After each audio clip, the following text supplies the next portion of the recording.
یمن کے شہنشاہ عالی جہاں، جس کی شادی کو کئی سال گزر چکے تھے، نہ اس کی کوئی بچی تھی نہ کوئی بیٹا، اور وہ ان کی بیگم کئی سال سے مراد لیے بیٹھے تھے۔ ایک دن ہمیں بھی خدا اولاد سے نوازے گا۔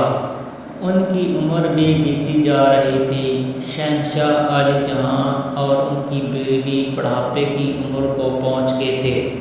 کئی سال بعد شہنشاہ اور ان کی بیگم کو کافی منتوں اور مرادوں بعد ماں اور باپ بننے کا شوق مل ہی گیا۔ آخر کار شہنشاہ کی بیگم ماں بننے والی تھی۔ ان کی وہ پہلی سلطان تھی، جس کے لیے وہ بہت خوش بھی تھے۔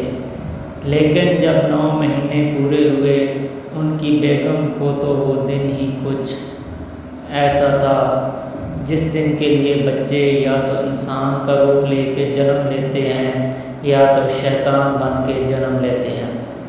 شہنشاہ اس وجہ سے بہت پریشان سے تھے کہ میرا بیٹا کہیں شیطان تو نہیں نکلے گا، کچھ تو کرنا پڑے گا۔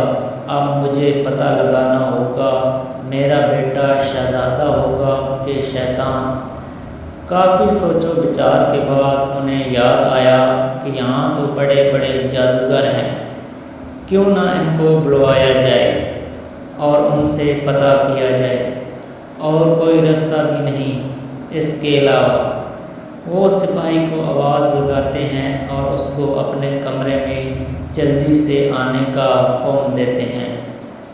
جب سپاہی کمرے میں آتا ہے تو سب سے پہلے سینے پہ ہاتھ رکھ کے سر جھکا کے کہتا ہے، شہنشاہ عالی جہاں کی جے ہو۔ شہنشاہ ان سے کہتے ہیں یہاں جتنے بھی بڑے بڑے جادوگر ہیں ان کو محل میں بلوایا جائے۔ وہ ان جادوگر کو محل بلوانے کا حکم دیتے ہیں۔ آگے کی قسط دینے کے لیے ہمارے چینل کو سبسکرائب کر دیں اور ویڈیو کو بھی لائک کر دیں۔ شکریہ۔